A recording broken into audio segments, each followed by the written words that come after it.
E ali já existem projetos, planos. Tem gente que não aceita muito isso, os teólogos mais reformados e tal, ou renovados, eu não sei o nome, que não entendem isso, mas quando nós olhamos para a palavra de Deus, diz isso.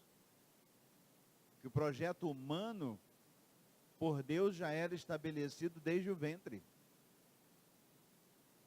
Então, Satanás tentou, através de Herodes, matar Jesus desde o ventre.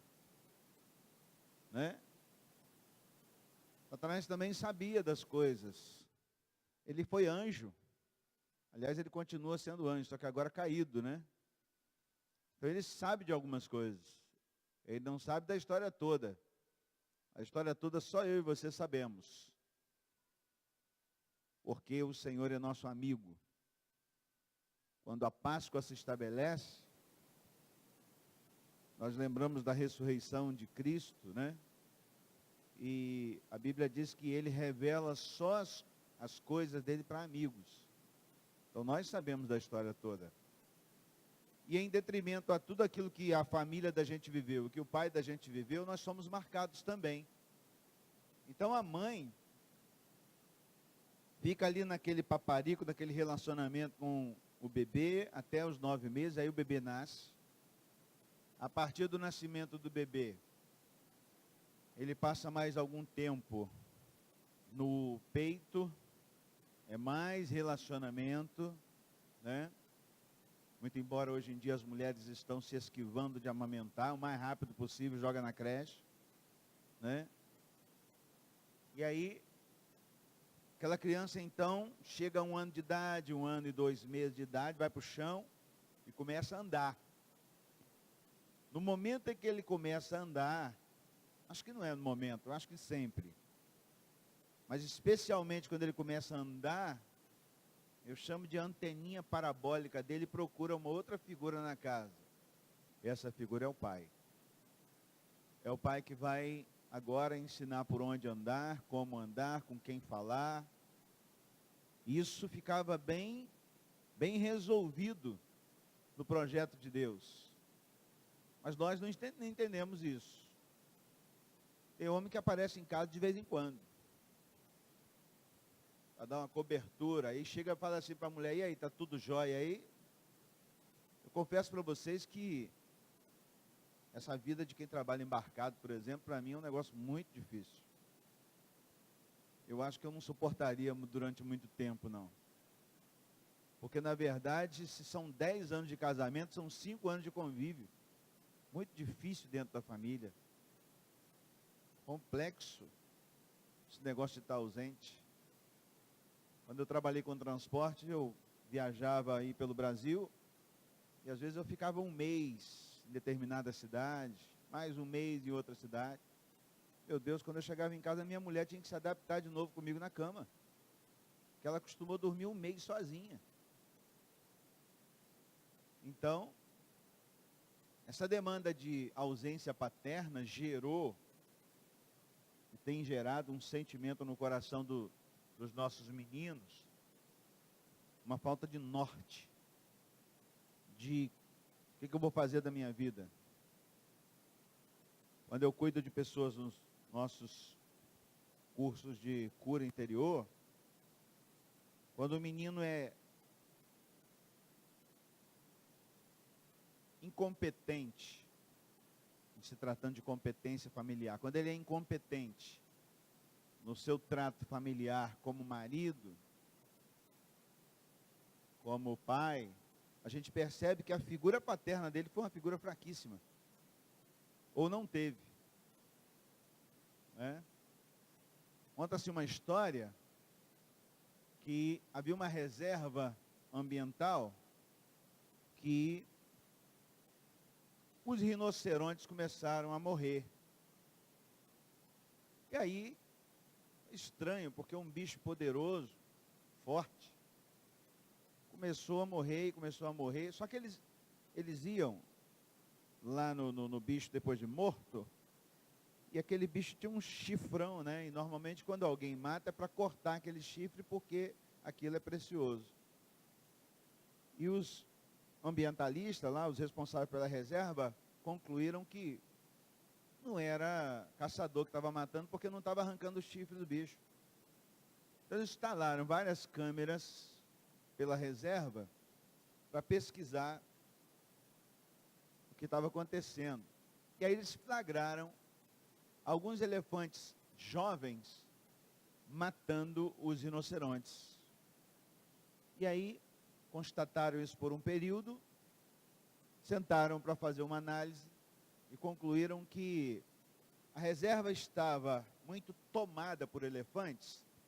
Então, os líderes tiraram os elefantes mais velhos, machos, aqueles, né, cabeças da manada. Então, a manada ficou responsabilizada por jovens elefantes. Como os jovens elefantes não tinham competência, eles não eram treinados, eles não aprenderam com os mais velhos, eles se sentiam ameaçados pelos rinocerontes, então matavam os rinocerontes.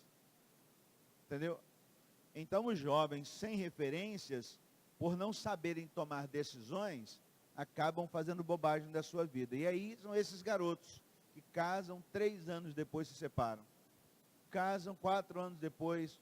Eu fiz um casamento que durou, para vocês terem uma ideia, durou 3 meses, pastor. 3 meses. Eu gastei o meu sapato, gastei o meu perfume, gastei a minha gasolina para ir lá fazer esse casamento. Não é verdade? E a família gastou um dinheirão, né? Porque 2 famílias juntas para fazer o casório, não gastaram menos que 30 mil ali não. 3 meses.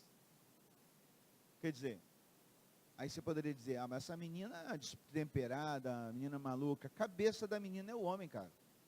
A cabeça da família precisa ser a mulher, o marido.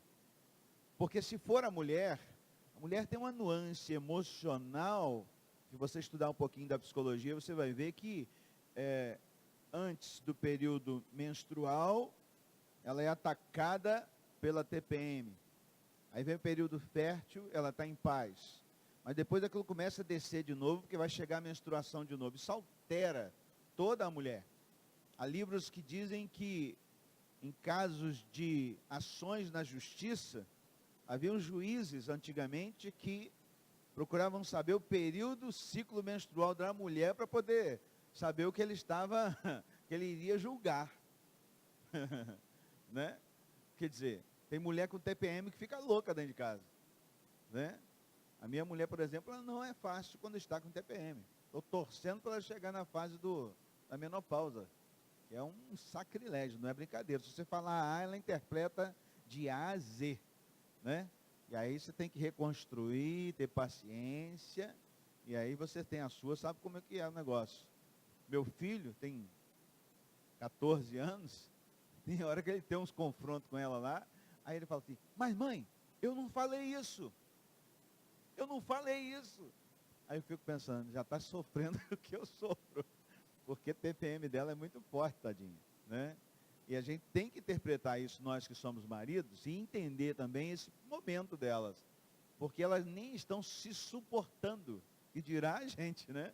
Então, às vezes, a gente dá aquela vazada, fica um pouco tempo mais fora de casa, trabalha um pouco mais no escritório, sei lá. A gente tem uma saída.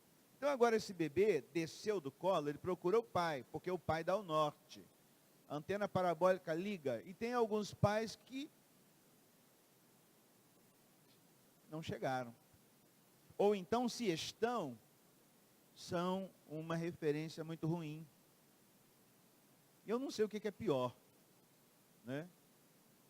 Quando a gente para um sábado de feriado desse aí, para poder conversar sobre essas coisas, isso pode ser uma oportunidade muito rica para nós, né?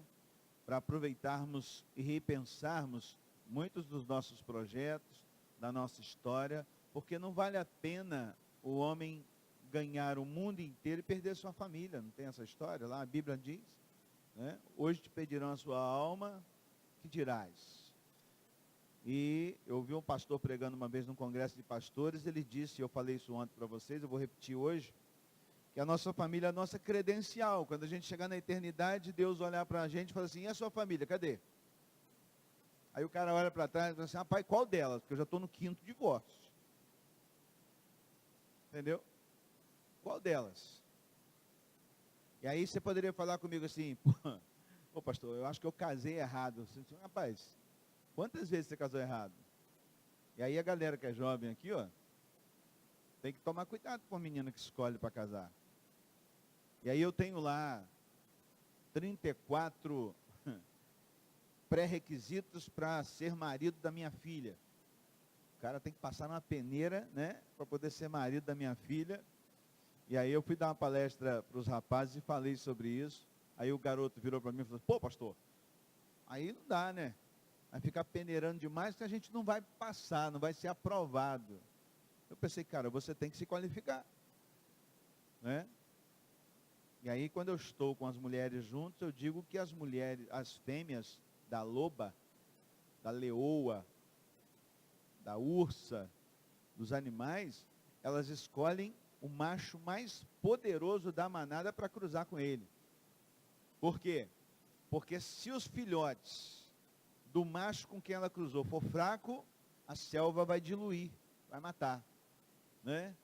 Então, a mulher precisa, a garota precisa se qualificar, ou seja, precisa buscar um cara que seja o cara para ser o marido, para ser o pai daquela família. Aí a pergunta que vem para mim e para você, nós somos esse cara? Nós nos qualificamos? E é sobre isso que eu quero tratar com você hoje. Abra sua Bíblia em Jó 31, verso 1. Quem achar primeiro pode ler para mim.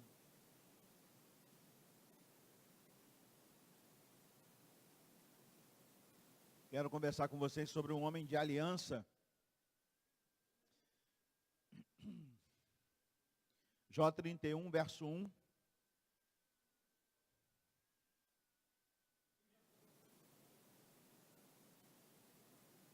Mais uma vez.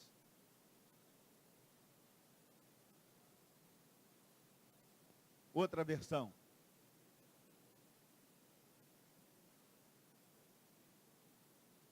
Certo? Fiz uma aliança com os meus olhos. Eu fiz uma aliança com a minha integridade. Eu fiz uma aliança com o meu pensamento, com o meu sentimento, com a minha intelectualidade. Eu fiz uma aliança comigo mesmo que eu não vou cobiçar as jovens. Aí a gente tem que parar naquilo que nós falamos ontem. Nós vamos entrar na pornografia novamente, vamos trabalhar isso hoje, né? Um olhar impuro é característico de um homem impuro. Um olhar impuro é característica de um homem impuro. A atitude impura de um homem é porque ele é impuro. Cada vez mais a palavra de Deus nos incita, dizendo que o diabo encurta a visão do ser humano com impaciência, miopia ou então com imediatismo. Impaciência, miopia ou imediatismo. Nós somos assim, tomados por essas coisas. E sabe, as mulheres estão crescendo muito na nossa sociedade hoje como referência. Eu estava até conversando com o Aldari, ele estava dizendo que essa é uma proposta do marxismo.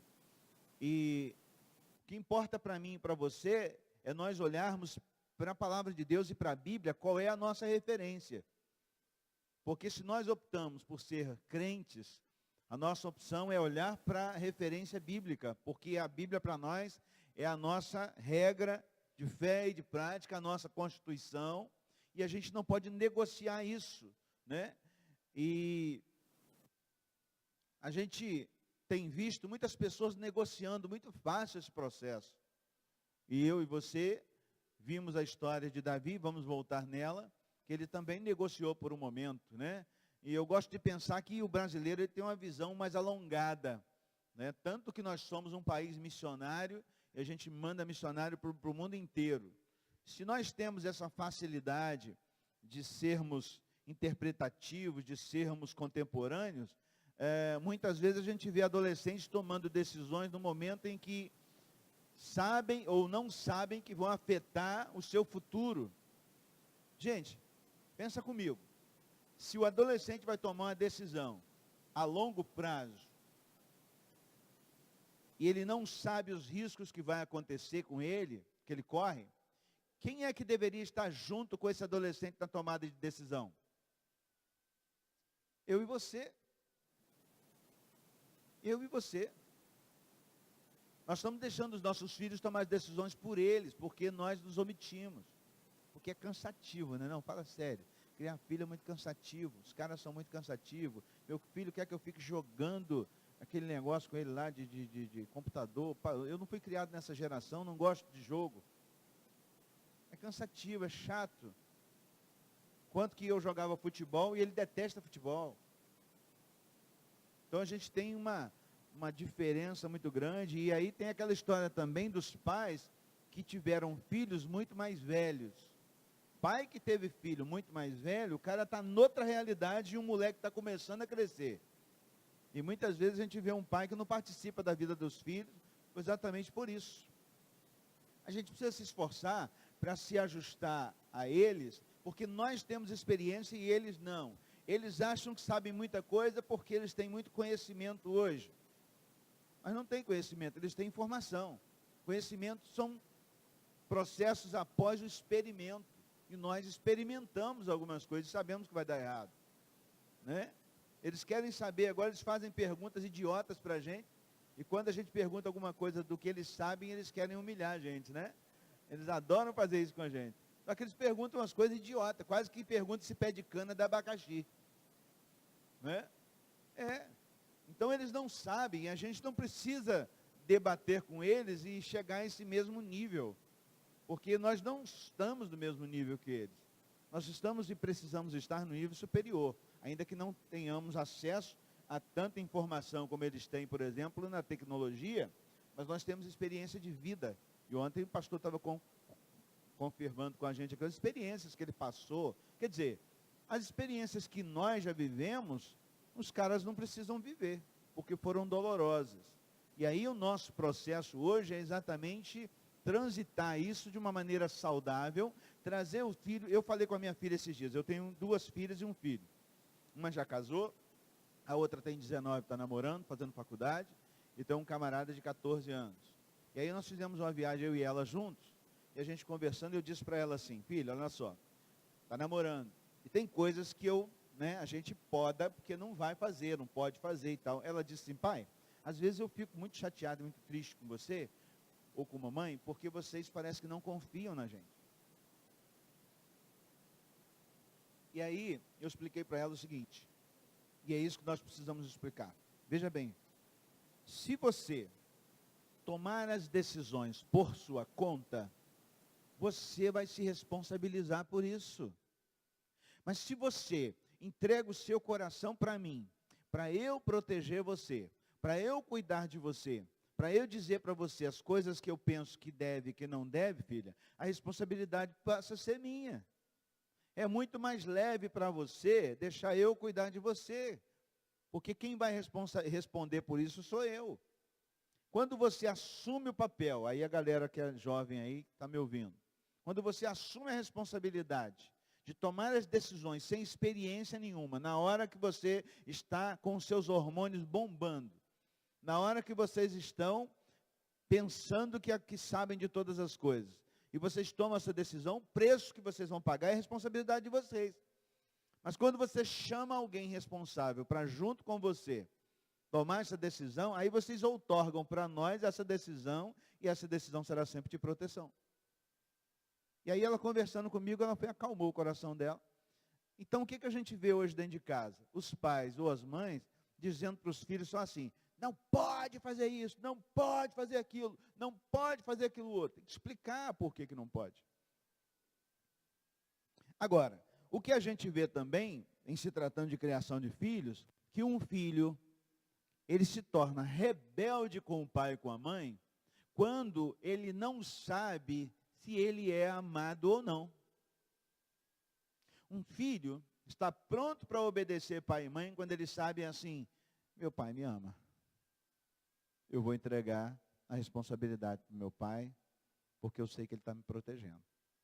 Agora, se o tempo todo é censura, não pode, você não se interessa, não participa da vida deles, eles se sentem solitários, eles pensam assim, eu sou dono do meu nariz, eu vou tomar minha própria decisão, meu pai não está comigo, minha mãe nunca está comigo, essa turma aqui em casa não se importa comigo, e assim eu vou tomando minha decisão. Agora, por exemplo, Eu sei que a ideia que eu estou passando para você é que eu sou o cara perfeito, mas não é isso. Ontem eu já contei a minha derrota, né? Não é isso. Estou contar para vocês aquilo que dá certo, que eu já fiz. Então, o que eu opto por fazer? Como eu disse, eu tenho 2 filhas, eu procuro o tempo todo levar, trazer, ir buscar, perguntar com quem está andando, que hora vai chegar, como vai ser esse processo, ou seja, um pastoreio próximo, porque quando eu estou pastoreando bem de perto, eu estou sabendo das coisas. Então isso dá trabalho? Pô, pra caramba. Mas eu estou em casa, acabei de chegar, e a gente aqui naquele momento nosso da caixinha da televisão, né? A gente senta na frente da televisão, assim, agora eu vou dar uma relaxada, o telefone toca, pai, estou te esperando. Eu não sei Macaé, mas Campos, o trânsito de Campos me estressa demais, porque as ruas são desse tamaninho, né? E os motoristas de Campos parece que andam com o pé no freio. Eles caras não andam, eles não liberam para você passar. É um bando de flamenguista mal resolvido lá, entendeu? Então é um negócio sério. Então tudo que você vai fazer é difícil. Então você leva um trajeto que você faria aí 10 minutos, você faz com meia hora, né? Então é chato, é cansativo, mas muitas vezes você para no final do dia, no final do mês, no final do ano, no final da sua história, e pensa assim, é um privilégio. Porque a minha filha mais velha casou. Já foi. O camarada levou. Torcedor do Fluminense chato, carregou minha filha. Né? E hoje você não sabe aonde está, com quem está, como que está fazendo, você não sabe mais nada. Depois que casa, né, Dari? Os cabeções aparecem e levam. A gente não sabe, né? Então, o momento que a gente está vivendo com elas, com eles, isso, é um privilégio que vai passar. Aproveita, pastorzão. Daqui a pouco você vai entregar para o varão, só vai saber notícia, já está lá nos Estados Unidos, né? E por aí. Entendeu? Aí os caras hoje veem isso com um peso danado, né? É cansativo, é chato, mas eu penso, por tudo aquilo que eu vivo com as minhas filhas, que elas estão entregando o coração na minha mão para eu proteger. E aí eu conto no Veredas Antigas que essa menina aqui casou, o camarada chegou para ela e pediu em namoro com 13 anos, cara. 13 anos. Os caras não deixam nem acabar de trocar a fralda, já estão perturbando, né? E aí o que eu fiz? Bom, eu tenho que criar uma estratégia de proteção agora, né? Estão querendo invadir minha área. E aí eu me municiei, né? Peguei faca, espada, revólver, pistola, tudo. Me armei como Rambo, né? Rambo tinha faca até nas costas. E aí eu falei, agora eu tenho que encarar esses camaradas. E aí o que eu fiz no primeiro momento? Eu fiquei sabendo de uma história que um pastor me contou. Falei, olha, quando a minha filha menstruou pela primeira vez, eu saí com ela para jantar. Eu dei um buquê de flores para ela. Eu marquei aquele momento importante da vida dela. Eu liguei a antena, falei, opa, vou fazer isso com a minha filha. Combinei com a minha mulher, ó, quando acontecer, você me avisa, porque eu vou marcar meu território. Mas, todo mundo, a torcida do Flamengo e do Corinthians, em peso, chegava para mim dizendo, pastor, deixa a menina namorar. Deixa a menina namorar, com 13 anos, meu irmão. Entendeu? Cachorro, papagaio, periquito, todo mundo. Falei, deixo nada, só com 16 anos. É só com 16, é só com 16, bati o pé, é só com 16, mas aí eu tinha que, por outro lado, marcar meu território. Né? E aí então eu combinei com a minha esposa, no dia que aconteceu o fato, passou 2 ou 3 dias depois que ela já estava melhor, que a gente não sabe bem o que é isso, né? A gente só tem diarreia quando tem, olhe lá. Então a menina fica toda quebrada, destruída, sentindo dor lá. Passou aquele período, eu estava fazendo um casamento na igreja, estava de terno e gravata, né? Esporte social, aquele negócio todo. Eu fui, marquei com a minha esposa, passei lá em casa, apanhei minha filha e levei para jantar. Mas sabe aquele momento que você aproveita para marcar o seu território? Né? Era eu e ela, sentado no banco da frente comigo. Era o homem primeiro da vida dela. E aí eu rodei pela cidade, achei um restaurante legal, sentamos, puxei a cadeira, ela sentou, o garçom trouxe o cardápio, eu deixei ela fazer o pedido. E ela fez o pedido, como adolescente, bife com batata frita, né? Coca-Cola. Beleza. O garçom foi trazer. Enquanto o garçom foi trazer, eu segurei nas duas mãozinhas dela, olhei nos olhos dela e disse: filha, hoje é um dia muito especial para você e para mim. Hoje é um dia que você deixa de ser menina e passa a ser mulher.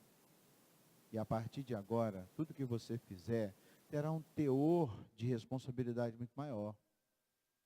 Então, pai quer dizer para você que assim como nós estamos jantando hoje, eu quero viver todos os momentos especiais da sua vida com você. Porque eu amo você e eu quero proteger você. E ela ficou olhando para mim e as lágrimas correu no cantinho do olho, verdinho. Eu orei por ela, abençoei a vida dela. O garçom bateu uma foto para mim, eu tenho guardado até hoje. E foi o primeiro momento, né? Imagina na cabeça dessa menina, o que ela falou para as amigas dela.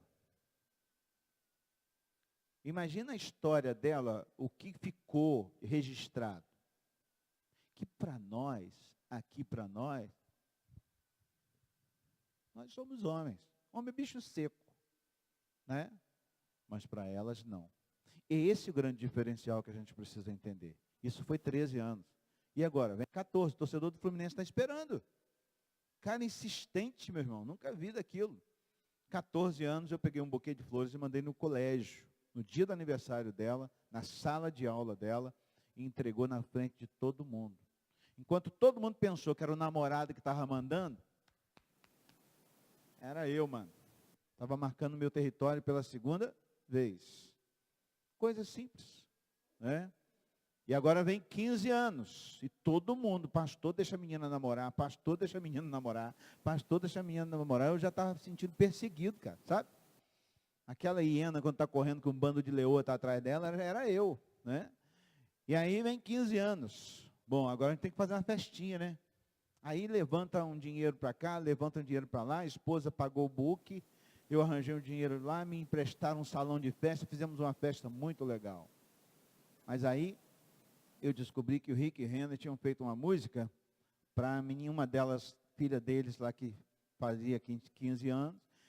Copiei a música, ensaiei a música, arranjei um playback da música, fui lá na lojinha de bijuteria, não, de joalheria, comprei um anel de ouro com pedrinhas preciosas, paguei 10 prestação de 89, deixei 10 cheques lá, entendeu? E aí, no dia do aniversário dela, princesa lá na frente, a igreja toda em peso, as amigas ali, eu entro cantando a música para ela, e eu coloco o anel no dedo dela e digo para ela: a partir de hoje, eu estou te abençoando mais uma vez, porque você é minha princesa, e um dia você vai tirar esse anel para ser colocado nesse dedo, uma aliança, o seu casamento, e eu vou te entregar para o seu marido. De 13 a 16 anos, venci a batalha. Porque isso poderia ter acontecido o quê? Tudo nesse período. Nós sabemos o que acontece, né? As desgraças. Por que que ela deixou eu proteger o coração dela? Porque eu fui marcando as etapas da história dela. Eu saio com as minhas filhas de mãos dadas na rua, de braços dados e tal, marcando o território. Procuro não ser muito grosso, porque eu sou meio bravo, né? Até aqui. Então, quando foi 16 anos, amigo, o cabra estava lá esperando, né? E aí, eu marquei com ele, quer começar o namoro? Quer. Então, nós vamos lá em São Paulo, no Congresso da Família, porque eu quero que o Dinarte, conhece o Dinarte, né? E o Dinarte ore por você, porque ele é meu pastor, eu gostaria que ele abençoasse vocês. E aí nós fomos no congresso, chegou lá, o Dinarte estava traduzindo o Craig Hill, num congresso internacional, e aí eu falei assim: eu vou abençoar vocês dois. Eu fiz o cara aí, daí a São Paulo gastar 500 conto de passagem, para poder começar o namoro. Ou seja, ele tem que ter certeza do que ele quer, meu irmão. Entendeu? E agora em abril, final de abril, vai fazer 2 anos de casado. Entendeu? E levou a menina em santidade no altar, virgem. Por que isso, gente? Deu certo para mim e pode dar certo para você. Agora eu estou na segunda etapa, que tem a minha filha do meio. E aí eu fiz o mesmo processo. Menstruou, levei para almoçar, comprei um ursão E botei um anel no dedo dela, mesma coisa, entendeu? Está dando certo até aqui. Só que o outro agora é vascaíno, é outro nível. É outro nível, né? É um nível superior agora. O cara é Vasco, pô. Vamos respeitar, né? Amanhã a gente conta com o VAR. Então, marquei a história deles. Eu e você como pai, quando a criança vai para o chão, então ela precisa de referência. A nossa participação na vida deles, então, precisa ser de uma referência muito saudável. Eu não estou dizendo para você ser um pai permissivo, porque pai permissivo é a mesma coisa que pai omisso. Precisa ser pai, né? Você precisa estar junto, você precisa estar participativo. Nós precisamos ser maridos. Nós precisamos gerar no coração das nossas esposas segurança. No coração dos nossos filhos, eu estou aqui, pode contar comigo, eu sou guerreiro com você. Se você errar, eu estou com você. Se você errar, eu vou te punir, mas eu amo você. O que nós não podemos aceitar é essa proposta lá fora de uns homens femininizados, uns homens usando, cada roupa que os caras estão usando hoje aí, cada cabelinho, que eu vou te falar um negócio. Entendeu? A gente precisa mostrar para eles como que é o negócio. E tem outra. Começou o namoro, se é menino, você vai respeitar a menina. Se você não respeitar, eu te meto a porrada. Entendeu? Você tem que botar o limite com ele. Por quê? Porque assim como você quer, como eu quis que a minha filha fosse respeitada, o cara também tem que aprender a respeitar a filha dos outros. Né? Então essa proposta nossa, ela é de Deus, gente. A Bíblia fala sobre isso. E aí a gente vê as histórias, por exemplo, como eu estou lendo, que eu nem consegui ainda desenrolar, porque esse é o prenúncio daquilo que a gente vai falar. Davi errou pra caramba nesse processo. Um homem segundo o coração de Deus, um homem de Deus, um pastorzão, um guerreiro que perdeu sua família. Não adianta nada. E aí tem outro detalhe, vocês que são solteiros aqui, se vocês errarem agora, teoricamente, vocês serão péssimos pais de família. Entendeu? Porque o projeto precisa ser bom do início. Tem que começar agora, respeitando as meninas. Se está pegando as meninas, você está fora do projeto de Deus.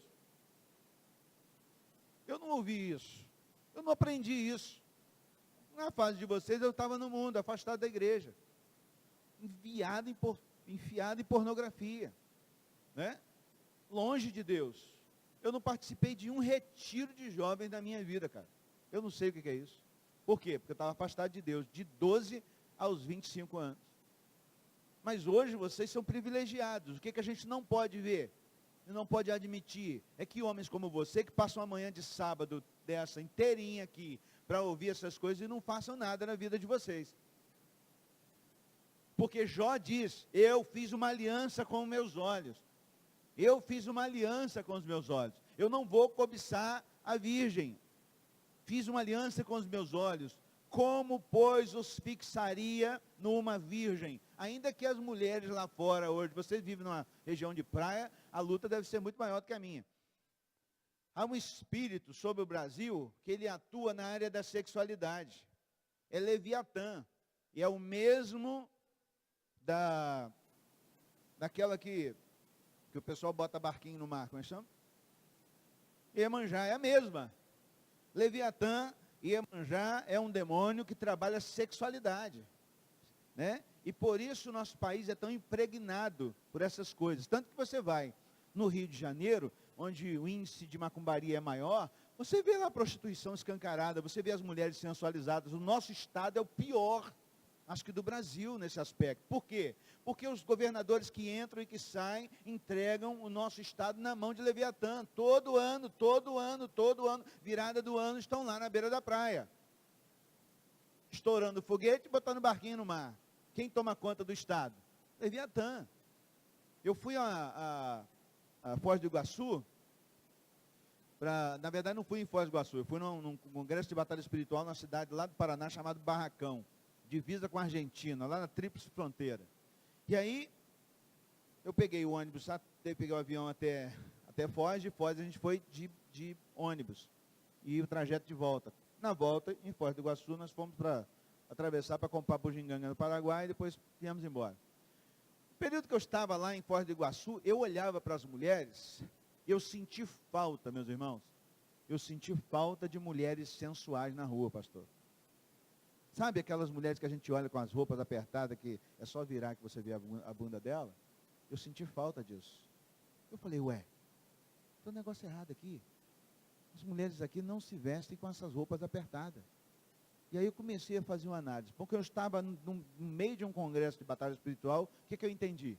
O demônio que atua naquela região de Foz do Iguaçu não é Leviatã.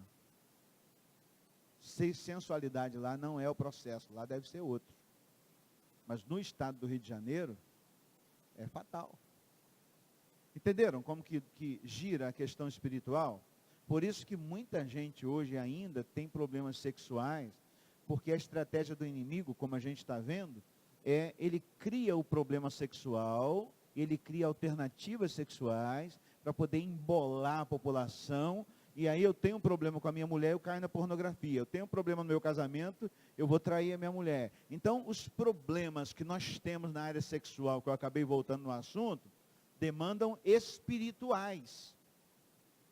Para a gente vencer essas coisas, precisa acontecer o quê? Jejum e oração. Qual foi a última vez que você orou por isso? Que você pagou o preço de oração? Homem não ora. Homem não lê Bíblia. Homem não faz essas coisas. A gente vai para o culto, chega lá, o pastor prega, ele que se vira, eu estou pagando. Eu entrego o dízimo e a oferta. Pastor que se vira, eu quero ver uma palavra que se não for boa também eu vou criticar. Homem é assim. Entendeu? Você já deve estar me criticando aí. Já deve ter falado um monte de coisa no seu coração aí. Pô, esse cara sai de campo para chegar aqui para falar essas coisas. Não. Homem é assim, eu sou homem. O cara, para me convencer que eu vou ouvi-lo pregar, tem que ser muito bom. E aí a gente olha para a nossa retaguarda, a gente vê que nós estamos assim, né, em frangalhos. A mulher olha para mim, para você, e fica pensando assim, aonde eu fui amarrar o meu jegue? Para que eu fui casar com esse danado? Está aí, eu estou cuidando das crianças sozinho, eu tenho que sair para trabalhar para arranjar dinheiro, porque tem assim, uns caras aí que a gente vê umas histórias muito doidas, os caras são verdadeiros morcegos dentro de casa, cara. É uma mulher que falou comigo agora, semana passada, meu marido quer trabalhar não, pastor, sabe por que eu larguei ele? Cara advogado. Sabe por que eu larguei ele? O cara não quer trabalhar não, pastor. Tudo nas minhas costas, eu tenho que pagar conta, eu tenho que fazer tudo. E a mulher, ela é empreendedora, ela é chefe de não sei o quê, ela ganha a grana dela lá, tem loja em Campos, menina nova, bonita, casou com um camarada, advogado magrelo, feio, cabeção, parece um espermatozoide, e está lá, agora separou. Para mim é surpresa, porque eu saí da igreja, aí ela fez contato comigo semana passada, ela é chefe de um coisa lá. Eu pensei assim, meu Deus, o cara não quer trabalhar, pastor. Eu não posso ficar ouvindo essas coisas, meus queridos, sem chegar aqui e a gente compartilhar isso. Eu não posso ouvir essas coisas sem a gente pensar onde nós estamos indo. Lembra que eu falei no início? Nós temos que aprender com os erros dos outros. É melhor aprender para não errar. E muito mais ainda observar os acertos. Porque aquilo que a gente está tentando fazer já fizeram. Então Jó fez uma aliança lá no capítulo 78 de Salmos, versos de 1 a 7. Tem uma palavra que eu gosto também de usar nesse tema. Diz assim, escutai, povo meu, a minha lei, prestai ouvidos às palavras da minha boca. Salmos 78, de 1 a 7. Abrirei os lábios em parábolas, publicarei enigmas dos tempos antigos. O que ouvimos e aprendemos, o que nos contaram nossos pais, não encobriremos a seus filhos. Contaremos a vindoura geração os louvores do Senhor e o seu poder e as maravilhas que fez. Ele estabeleceu um testemunho em Jacó, instituiu uma lei em Israel e ordenou aos nossos pais que os transmitisse a seus filhos, a fim de que a nova geração o conhecesse. Filhos que ainda não hão de nascer, se levantassem e por sua vez os referissem aos seus descendentes, para que pusessem em Deus a sua confiança e não se esquecessem dos feitos de Deus, mas lhe observassem os mandamentos. Mateus 11, 29 diz, tomai sobre vós o meu jugo, aprendei de mim, porque sou manso e humilde de coração, e achareis descanso para as vossas almas, A Bíblia está dizendo para mim e para você que nós somos escolhidos para mudar a nossa geração. Em Deus, somos escolhidos para mudar a nossa geração. Mas John Maxwell diz o seguinte: se todos os dias nós tomarmos a mesma direção, ou seja, a direção costumeira, nós vamos chegar sempre no mesmo objetivo, sempre no mesmo resultado. Mas se a gente mudar a nossa trajetória, opa, o final será outro.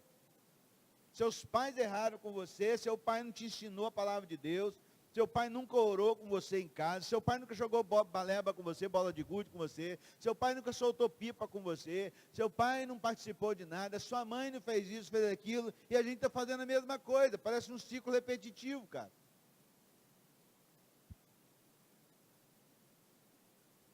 E aí você vem dizer para mim que não tem tempo. Pô, se você não tiver tempo para cuidar da sua família, alguém pode aparecer lá para cuidar.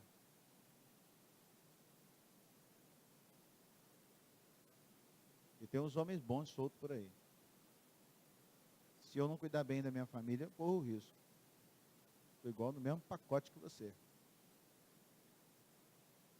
E a gente promete no altar. E a gente prometeu. Aí você pode arranjar aquela célebre desculpa. Você não conhece minha mulher. Rapaz, cada um tem a que merece. Cada um tem a que merece. Você escolheu, se vira. Se você dormisse num quarto com uma cascavel, como você dormiria à noite? Hã? Não ia ficar com jeitinho?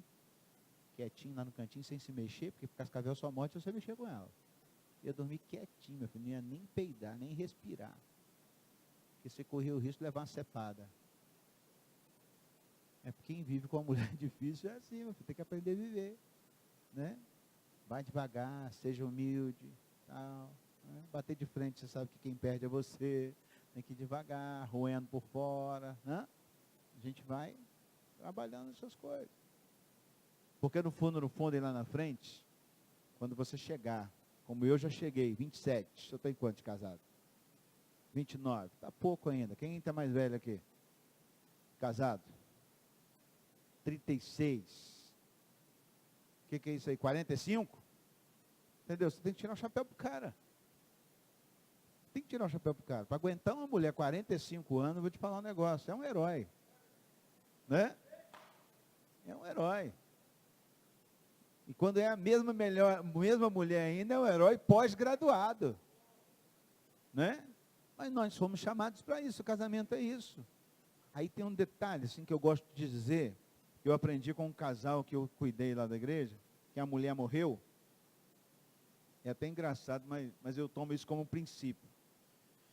O cara tinha uma mulher muito boa, mulher excelente, mulher assim, para nós que está de fora, uma mulher mansa, uma mulher humilde, boa cozinheira, você olhava assim, tudo. Ela não era muito bonitona, mas era uma mulher, né, assim, boa.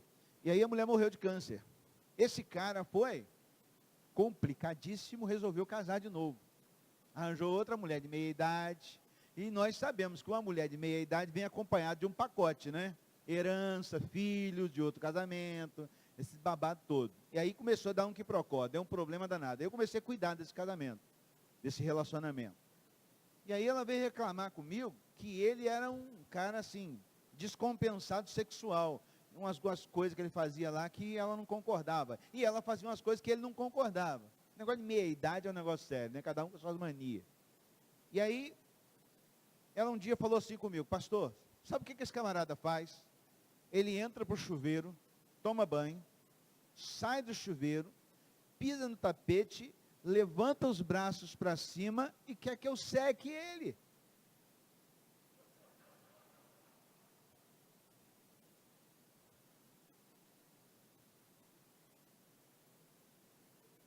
Falei, gostei da ideia, vou implementar lá em casa. Hã?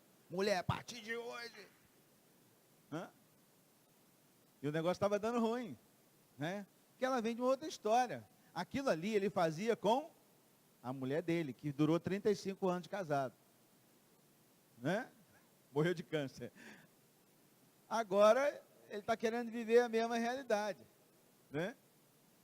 Quando eu conto essa história por aí onde eu dou palestra, as mulheres, aí eu falo assim, Tá vendo?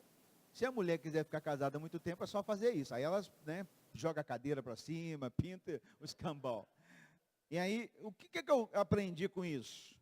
Eles viveram 35 anos juntos, vivendo essas coisas. O que eu tomo como ensinamento? Nós estamos entre homens. Então, aquilo que você fizer para paparicar sua mulher, para conquistar sua mulher, para fazer a sua mulher se sentir uma princesa dentro de casa, isso é com você, rapaz. Está entendendo? Então, por exemplo, se a mulher exigir de você que todo dia à noite você faça massagem nos pés dela, com o creme da Jequiti lá e não sei o quê, isso é um problema seu com ela. Aí você fala assim, vou fazer não, porque eu estou me humilhando. Isso não se faz com macho. Rapaz, não faz diferença nenhuma. A mulher é sua, a família é sua. Se você vai fazer massagem, se você vai levar toalha para o banho para ela, se você vai obedecer ela dentro de casa, desde que fique entre você e ela, não tem problema nenhum, cara. O problema é você chegar a um casamento de 2, 3 anos e acabou o babado.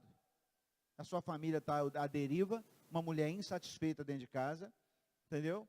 Então, a gente se ajusta ao nosso processo familiar. E cada um tem a mulher que tem. Agora, você não pode abaixar a cabeça e ser mandado pela sua mulher. Você precisa ser cabeça na sua casa. Mesmo que seja para balançar e dizer sim, senhora. Né? Você precisa ser referencial na sua família. Agora, o que você vive dentro da sua família com a sua esposa, com seus filhos, ninguém precisa saber não, mano. Você que tem que ser técnico. Falei isso ontem. Você tem que fazer o time rolar bem. Tem certas coisas que a gente não gosta de fazer. Mas se a gente fizer e está dando certo, ué. Qual é o problema? Lá em casa quem faz café sou eu, de manhã. Quem lava a louça sou eu. Eu vou ao supermercado. Encho o litro d'água para a geladeira.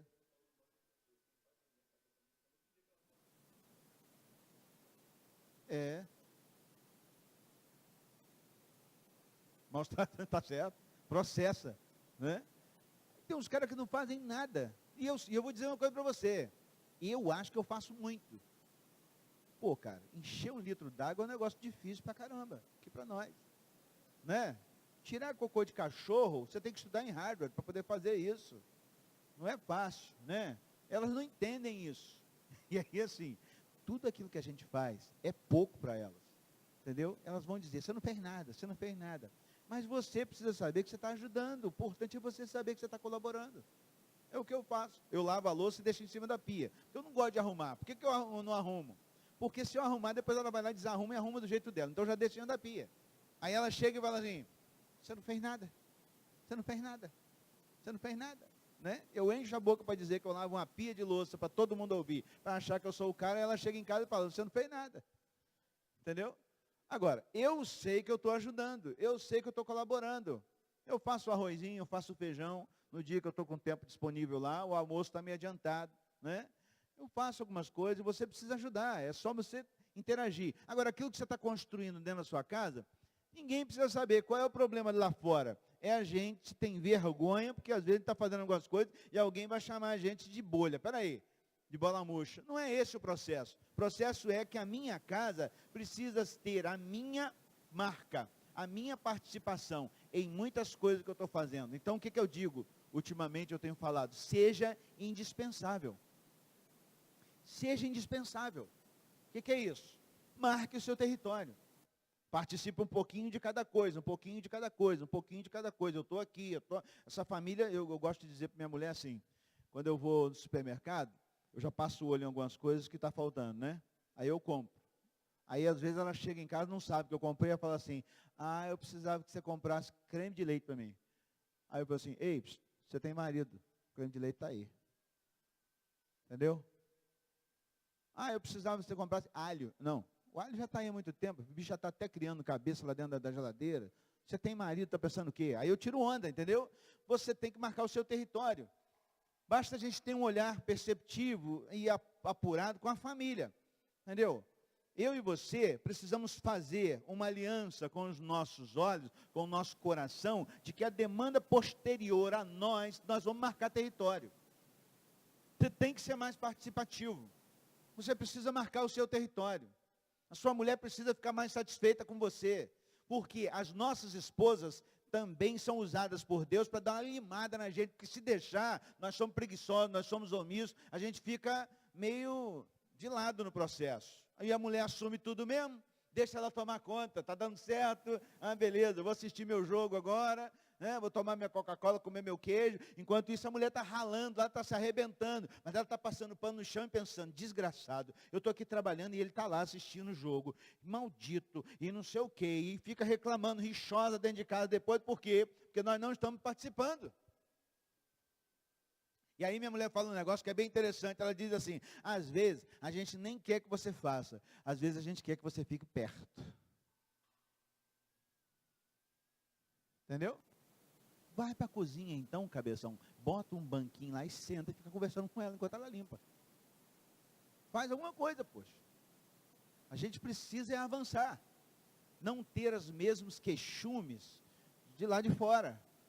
Porque assim, se você pegar um cara aqui dentro, escolhe uma família dessa aqui, vai lá, você vai ver, a mulher reclama dele do mesmo jeito. Agora, você tem que saber o que você está fazendo e aonde você quer chegar. O que a Bíblia está dizendo para nós é que os pais nós somos escolhidos então para mudar gerações a partir da nossa família, a partir de nós, nossos filhos. Não precisam experimentar os mesmos erros que nós experimentamos. O alicerce da nossa casa precisa ser a palavra de Deus, o ensinamento bíblico. Escuta só, se a Bíblia diz que o demônio anda ao nosso derredor, tentando destruir a nossa vida, quanto mais a nossa família. E ele trabalha muito nas brechas que a gente dá. Qual é a principal brecha que a gente dá? Abandono. Omissão. Porque eu digo isso? Porque quando eu vou cuidar de meninas ou meninos, eu vi um camarada que me abraçou, chorando, chegou a babar o meu ombro aqui, ó. Num dia de palestra sobre criação de filhos. Ele chorava, ele me apertava, chorava. Até que ele soluçou, parou, meu ombro todo molhado. Ele virou para mim e falou assim, meu pai nunca me abraçou desse jeito. O problema é a omissão. O problema não está ali. Você lembra do seu pai abraçando você, te beijando, dizendo eu amo você? Só 2 balançou a cabeça positivo. Então a gente precisa reverter esse processo. E aí a gente pode marcar de uma maneira bem saudável. Estatisticamente diz que uma família equilibrada gera filhos equilibrados. Uma família que o pai está lá, presente, aquele cara bom, aquele cara indispensável. Família é outra, cara. Quando o pai é presente, quando o pai é um amigo, o marido, sabe, não precisa ser aquele top dos top, não. Um cara bom dentro de casa. Você olha para o semblante da mulher que você vê que ela é feliz. Entendeu? Agora, olha para uma mulher que fica rixosa, brigando, reclamando. Se você tem a esposa aqui, e ela anda rixosa, reclamando, brigando, e nhanhanhã, se pega para capar, o problema dela é com você, a sua ausência. Pô, pastor, eu já não sei mais o que fazer. Então pergunta para ela e começa a se dedicar mais. Você precisa ser mais dedicado ainda. É um babado seu, o problema é seu, quem mandou você casar com ela. Entendeu? É a demanda dela. A demanda da esposa dele não é a mesma da demanda da esposa dele. Você tem que descobrir a sua. Entendeu? Tem mulher que é doente, tem mulher que precisa de psicólogo, tem mulher que precisa de um pastor aconselhar. Você tem que conduzir isso. Sabe o que eu ouvi uma vez? Um camarada lá, um policial, estava traindo a mulher.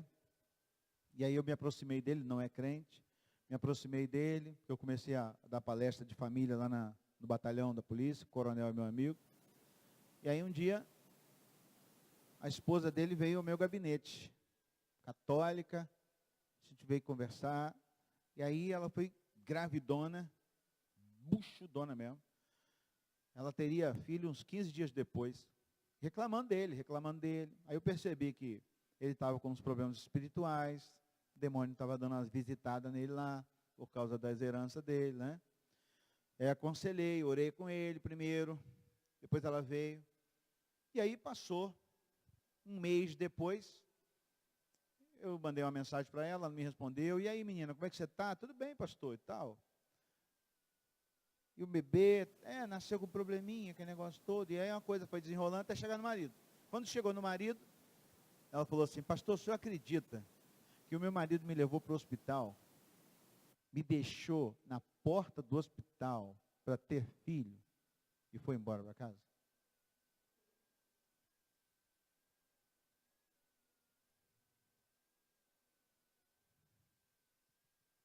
Imagina essa mulher, no momento que a neném nasceu, que a enfermeira traz para o quarto, que ela olha para o quarto e não vê o marido presente. Imagine a sua mulher vir para a igreja, sentar aqui na cadeira, alguém pregando sobre família, e ela está sozinha aqui sentada. Imagine a sua mulher vai numa festa de aniversário da família dela, e quando a gente está em festa de família, a coisa que a gente mais gosta é apresentar a nossa esposa ou então nosso marido. Você nunca está presente? Tem sempre uma desculpa. Mas quando é o jogo do seu time, você sai vazado, corta a Macaé 110 km por hora para chegar em casa a tempo de ver o primeiro minuto do jogo. Então a gente dá muito mole. Dá mole com os filhos, dá mole com a esposa. Quando você vai fazer alguma coisa para sua mãe, caraca, virou prioridade. Quando você vai fazer alguma coisa para sua esposa, você fala, deixa daqui a pouco, espera. Você pensa que ela não compara, não? Ela fica, para a mãe dele é rapidinho, para mim fica um tempão. Quando vai visitar a mãe dele, eu tenho que ir. E tenho que fazer sala para aquela desgraçada daquela velha. Quando eu vou visitar minha mãe, o cara não quer ir, porque a desculpa dele é que lá só tem mulher. Esses dias eu fui no encontro, lá de família, só tinha eu de homem. Tinha os adolescentes, os jovens conversando lá, eu sozinho, e as mulheres conversando lá. E pior, que eu nem levei meu celular, não tinha nada para fazer. Mas fiquei ali, eu estou marcando meu território. Eu só lembrei dessas palestras que eu dou, que aquilo que eu falo para você está valendo para mim. Entendeu? Fiquei lá, esperando. Esperei. Depois veio o bolo, comemos o bolo, era um aniversário. Comemos o bolo, fui para casa. E assim, quando a gente está participativo na vida dela, chove na nossa horta. Você sabe o que eu estou falando? Chove na nossa horta. Agora, quando a gente está omisso, tesourão come solto, nem vem. Nem se aproxima de mim. Você vai dar um beijo, vira o rosto. Por quê? Se você não está presente lá, aqui também não precisa estar. Esses processos todos são comuns em muitas famílias. E a Bíblia diz então para mim e para você que a gente precisa prorrogar, que a gente precisa ensinar, que a gente precisa caminhar com os nossos filhos, né? E o alicerce, sendo a palavra, a Bíblia diz que eu e você como marido, nós precisamos ser muito zelosos, doadores, comprometidos, ao ponto de fazer sacrifício, porque Paulo diz, vós maridos, amai as vossas esposas como Cristo amou a igreja e deu-se por ela, é o que eu acabei de já contar para você. Se dar pela sua esposa é participar, é se comprometer. O que você há muito tempo não faz por ela? Há muito tempo você não faz. Você quer ver um outro detalhe? Férias. Tem marido que tira férias ou não tira férias. Enche o peito para dizer, eu trabalho há 20 anos naquela empresa e nunca tirei férias. Eu digo para você assim, lamento, porque janeiro eu estou de férias em Guarapari. Rio das Ostras, Arraial do Cabo. Se você me dá uma casa aqui, eu venho para Macaé. Está entendendo? Tem marido que não tira férias. Não tira férias, cara. Separa a grana durante o ano. Se você não produzir o suficiente para tirar umas férias de 10 dias na beira da praia, com a sua família lá comendo caranguejo, isso é muito fraco. Entendeu? É muito limitado. Rala o ano todo e tira pelo menos 10 dias de janeiro, fevereiro, não sei quando é as suas férias, novembro, julho. Entendeu? Então, se você puder fazer um negócio melhor, né? Ir para Disney, melhor ainda. Mas se não puder, limita, mas faz. Aí tem gente que enche o peito. Eu fui pregar lá no Cariri, no Ceará, na terra lá do Padre Cícero. Cheguei lá, fui pregar na igreja, o pastorzão lá, cabelo grisalho. Eu nunca tirei férias. Falei, tá, grande merda. Entendeu? Vai ver a família do cara, está toda estoporada. Vai ver o relacionamento familiar, está todo estoporado. Ninguém tem conexão com o outro, porque o cara só pensa igreja, igreja, igreja, igreja, igreja, igreja. Né? Se deixar, meu filho, isso aqui é um amante que tira toda a energia e o tempo da gente. Entendeu? Porque cada vez mais você tem que se doar, porque senão você, né, vai ser julgado, condenado e sacrificado. O pastor padece nesse negócio. Vir aqui e falar para vocês é fácil. Falar lá dentro da minha igreja é outro nível. Porque se falar alguma coisa a mais ou a menos, você vai ser criticado. E aí o cara diz, nunca tirei férias. Aí, um dia, chega aquele dia.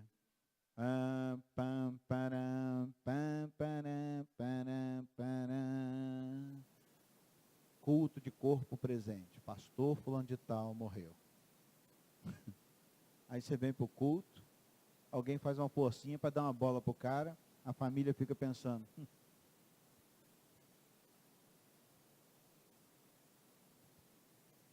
Seu filho nunca se lembra de ter ido à praia, nadado com o cara, jogado bola na areia, sei lá, fazer essas coisas, soltar pipa, pescar.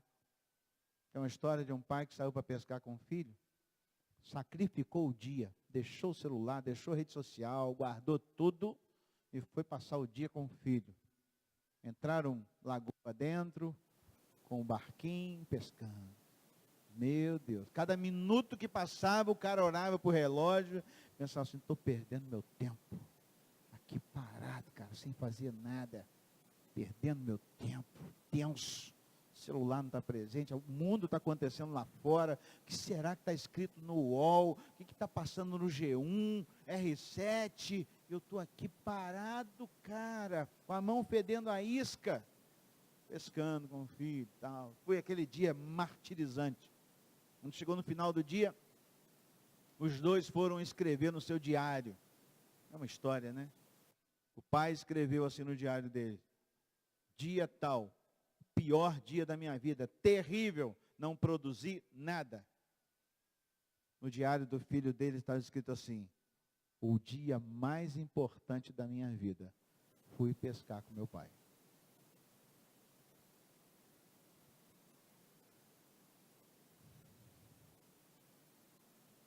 O que vai ficar na memória dos nossos filhos, irmãos? O skate eletrizado que você deu para ele, a bicicleta elétrica que você deu para ele, o carro que você deu para ele? O que vai ficar na memória dos nossos filhos é aquilo que nós vivemos com eles. Com o carro ou sem carro, com a bicicleta elétrica ou sem a bicicleta, é o que nós vivemos com eles.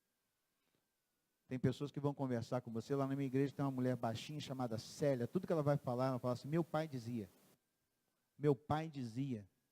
porque o meu pai dizia, eu fiquei, caramba, que pai marcou a vida dessa moça, que hoje é uma mulher de 60 anos, ela só fala isso, meu pai já dizia, e a palavra do pai dela, pelo que ela fala, é um negócio assim, futurístico, sabe, aquele cara que tem uma visão lá na frente, protegeu aquela menina. Ela foi inspetora no colégio, inspetora de aluno no colégio lá, disse que ela era muito boa funcionária, mulher top de linha. Quando você vai conversar com ela, fala, meu pai dizia, meu pai dizia. Então eu e você somos marcados, somos chamados para marcar gerações, para delinear em Deus a reforma da nossa família. Que a Bíblia está dizendo para mim e para você que nós somos responsáveis pela família e pela geração. Nós precisamos complicar, no mínimo, a vida do diabo na nossa casa. No mínimo. Sabe como que às vezes eu complico a vida do diabo na minha família? Pedindo perdão. Consertando o que preciso consertar. Refazendo aquilo que eu errei. Entendeu? Você complica a vida do diabo. Porque assim, essas igrejas neopentecostais, por exemplo, esses dias eu estava ouvindo uma música, a música era assim: vou dar uma voadora na cabeça do capeta, vou dar uma voadora na cabeça do capeta, e vou dar uma voadora na cabeça do capeta, e vou dar uma voadora na cabeça do capeta. Vocês já ouviram essa música ou não? Baixa depois lá, voadora na cabeça do capeta.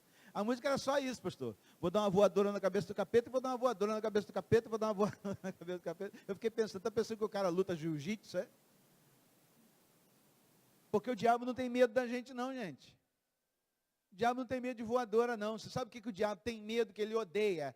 É um homem humilde, perdoador, um homem que se quebranta, um homem que pede perdão. Isso detona o diabo, aí é voadora na cabeça dele. Por quê? Porque ele não tem pegada, ele vai para a casa do vizinho. E nós não conseguimos muito fazer isso. Pedir perdão à mulher, não vou pedir perdão à mulher não, porque senão... Aí o diabo falou assim, opa, presente, deixa eu ficar por aqui, que aqui eu consigo destruir aos poucos. E é impressionante que quando a gente está brigado, parece que entra uma cunha de separação, que você não consegue produzir nada em relação ao outro, te dá asco um do outro, dá vontade de você não olhar mais para a cara, dá vontade de você não dormir na cama, dá vontade de muita coisa, e vai só fazendo isso aqui, ó. Por que isso, gente? Quem é que está ali? Tem alguém aí, cara.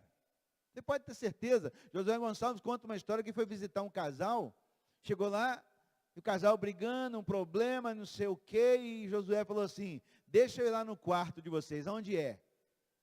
Abriram a porta, quando abriu a porta, o cachorro correu e se deitou no meio da cama. E ele falou assim, foi a primeira vez que eu vi um cachorro endemoniado. Vem essa história, não? A primeira vez que eu vi um cachorro endemoniado. Foi a primeira vez que eu vi um pastor endemoniado, era um pastor alemão.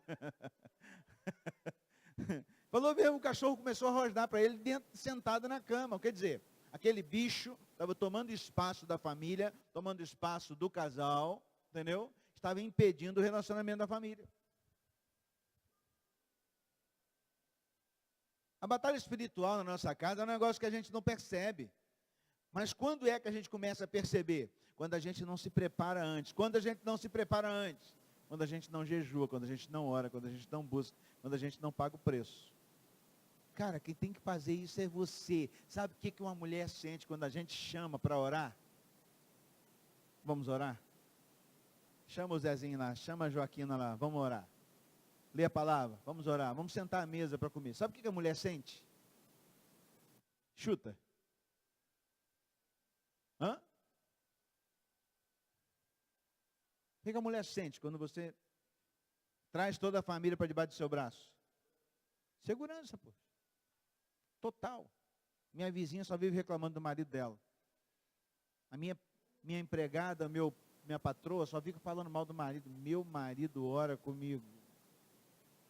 Meu marido me protege. Meu marido... Entendeu? Ela faz essa analogia de comparação. Eu e você somos responsáveis para promulgar, para protelar, para avançar nesse processo de Deus na nossa casa. É fácil?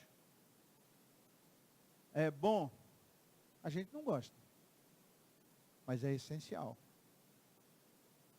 Porque o búfalo, quando está sendo atacado pelas leoas, você já viu uma manada de búfalo como se manifesta? Ela se manifesta a partir do líder da manada.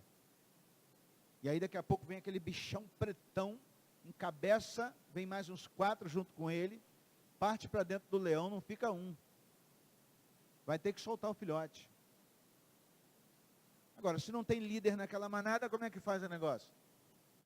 Se na sua casa não tem liderança espiritual, se na minha casa não tiver essa liderança espiritual, o demônio chega, entra, senta à mesa, toma café com a sua família, mete seu filho na pornografia, mete seu filho nos jogos perigosos, mete sua filha num relacionamento perigoso, entendeu? Por quê? Porque você está apagado no processo de ser o cabeça dessa família. Cada família tinha que ter um grito de guerra. O Dari falou comigo aí, do grito de guerra. Cada família tinha que ter um grito de guerra. E quem encabeça esse grito de guerra é o pai. Quando a gente está gritando, quando a gente está guerreando, o inimigo não está vencendo. Quando a gente está oprimido, quando a gente está fraco no processo, ele está dominando. Pastor, mas o inimigo não mora na minha casa. Só não mora se você não deixar. Porque se você deixar, ele invade. A Bíblia diz que ele anda ao nosso derredor bramando, tentando tragar, para destruir. A palavra de Deus está dizendo para mim e para você, então, que nós precisamos complicar a vida dele. Em 2 Samuel capítulo 11, conta a história de Davi, quando Davi caiu com Betseba. Deixa eu só fazer essa abordagem aqui para a gente parar para tomar um café. A Bíblia diz que ele ficou em casa em meio à luta, à guerra. Davi estava à toa, de bobeira. Tinha um amigo meu que falava de boréstia.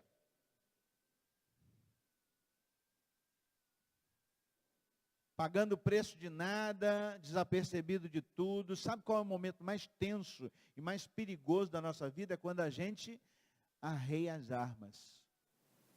Quando a gente relaxa é que é o perigo. Porque quando você relaxa, você não imagina que naquele momento o perigo está à espreita. E se o inimigo anda ao nosso derredor, ele não descansa. E aí, Davi ficou em casa e quando a gente cai nessa mesma esparrela, quando a gente não vai à luta, a gente fica míope e a gente fica apto ao pecado. Naquele momento ele não pensava em sua herança, ele foi só pensando nele. Só pensou nele. Que mulher, vou pegar aquela mulher. Quando a gente pensa só na gente, deixa eu fazer um parênteses aqui. É que a coisa complica. Por exemplo, vida financeira é um dos problemas que tem levado muitos casais hoje ao divórcio. Quando eu tenho na minha vida financeira a minha atitude voltada para mim, pensando só em mim, gastando só comigo, isso é um processo de divórcio a longo prazo. Porque quando a gente casa, a primeira coisa que precisa acontecer é o casamento da vida financeira também. A gente precisa estar coordenando tudo. O dinheiro lá na sua casa precisa ser nosso e não meu. Tem gente que separa dinheiro, separa conta bancária, separa tudo. Na verdade, esse casamento já está separado. E o pior disso tudo é que nós estamos ensinando os nossos filhos a viverem no futuro o seu casamento desse jeito. Teve uma mulher que perdeu o marido, e ela veio chorar no meu gabinete, reclamando e tal. Uma vez, duas vezes, três vezes, na quinta vez ou sexta vez, ela virou para mim e falou assim: pastor, na verdade quem perdeu meu marido fui eu, porque a minha mãe dizia para mim, não baixa a cabeça para homem, porque homem não é parente. Então toda vez que a gente brigava, eu botava a mala dele na rua. Toda vez que a gente brigava, eu botava a mala dele na rua. E aí um dia ele foi embora mesmo. Por que eu estou falando isso? A forma como você está conduzindo sua casa é como seus filhos vão conduzir a deles. Se a vida financeira lá é separada, se o xingamento é comum, porque tem gente que é crente na igreja, porque em casa, na hora que se aborrece, fica possesso e começa a distribuir palavrão para tudo quanto é lado, entendeu? Deixa eu te falar uma coisa, toda vez que eu e você abrimos a boca para falar palavras chulas, para falar palavrão, você se desqualifica diante da sua esposa. Eu disse para vocês que mulher é bicho exigente. Ela fica olhando para você assim, quando você solta um palavrão, e fica pensando, que crente, hein? Que crente. Ela pode não falar não, mas ela pensa. Aí depois o crente, na hora do almoço, vai orar. Aí ela fica pensando, estava xingando no trânsito agora, está sentado na mesa aqui. Grande crente. Mulher é assim, gente.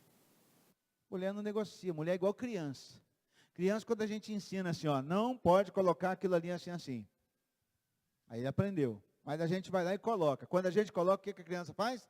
É, pai, você falou que não podia, agora você fez. Então, ele te acusa. Mulher é mesmo de mesma coisa.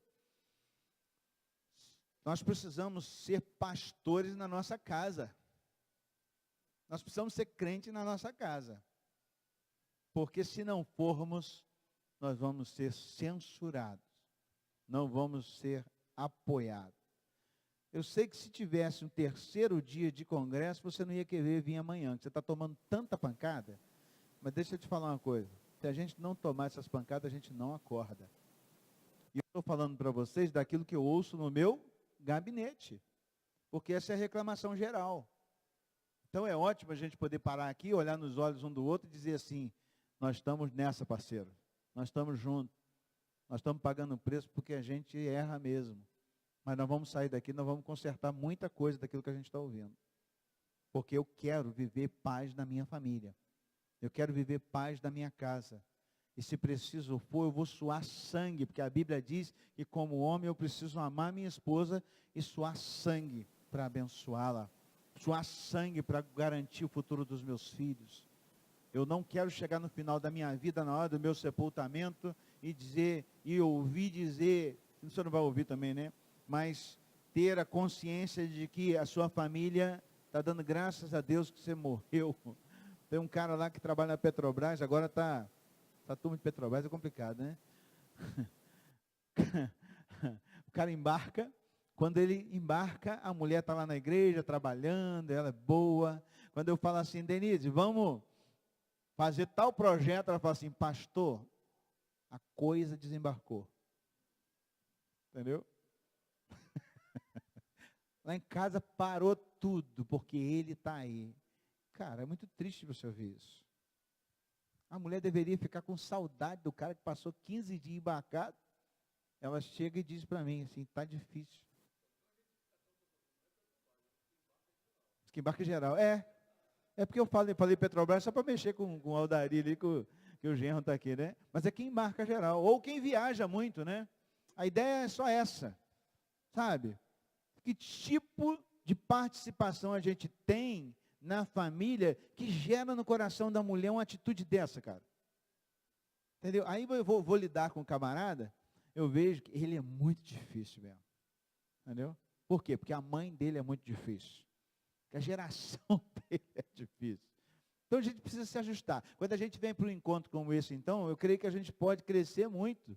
Né? Porque a gente olha o erro dos outros. Lá em casa não acontece isso não, mas eu vou olhar os erros dos outros, eu vou me ajustar. O ideal é esse.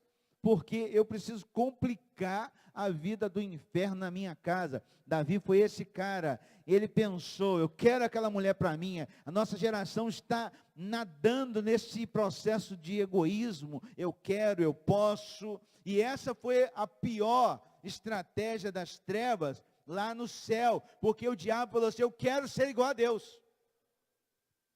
Eu quero ser igual a Deus, eu posso ser igual a Deus, eu quero. A pior palavra que nós podemos gerir no nosso coração nesse período da história é eu quero. Toma cuidado com esse eu quero, cara. Porque esse eu quero precisa passar por uma peneira espiritual do eu posso, ou eu devo, ou isso agrada a Deus. Só 3 peneirinhas já é o suficiente. Uma coisa é você querer. Cara, mulher é bonita demais. Minha mulher é complicada demais. Eu quero me separar porque eu quero aquela mulher. Será que isso vai ser construtivo para a sua história? Será que isso vai te dar uma história escrita de um homem honrado da sua geração? Toma cuidado com esse eu quero. Eu quero ser igual a Deus. Fez de um querubim ungido, um satanás aqui jogado na terra, e o eu quero dele contagiou um monte de gente, e quando eu quero na minha casa é muito forte, eu contagio minha família, e eu gero um bando de egoísta, eu gero uma geração egoísta para o futuro, e aí essa coisa vai desgringolando, e a gente vê o Brasil como está, porque a sociedade como está. Eu quero, eu posso ter o amor que eu quero, o amor, é importante esse amor, isso tudo é o eu quero.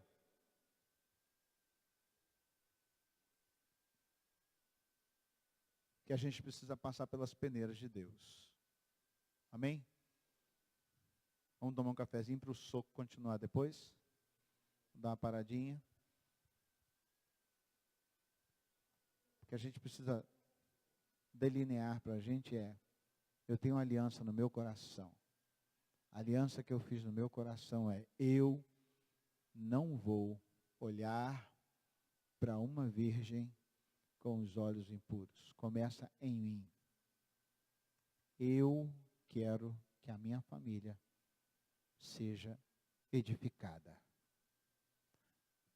Não um monturo de entulho, não. A família precisa ser edificada.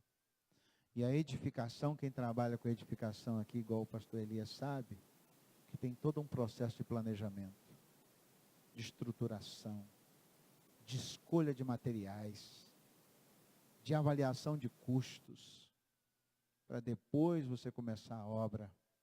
É a avaliação do período para se construir, né? E assim por diante. Então, a gente precisa começar esse processo ontem. Ontem. Eu espero que você tenha feito alguma coisa ontem já na sua casa, com a sua mulher e com seus filhos. Porque se você vai ser um vencedor ou não, depende única e exclusivamente do quanto você vai gastar de sapato para isso acontecer. De joelho dobrado para isso acontecer. De lábia concisa, consciente, para que isso vá acontecer. Você pode ser uma bênção lá na rua, mas se a sua família não te aprova, você está perdido. Vamos beber um café?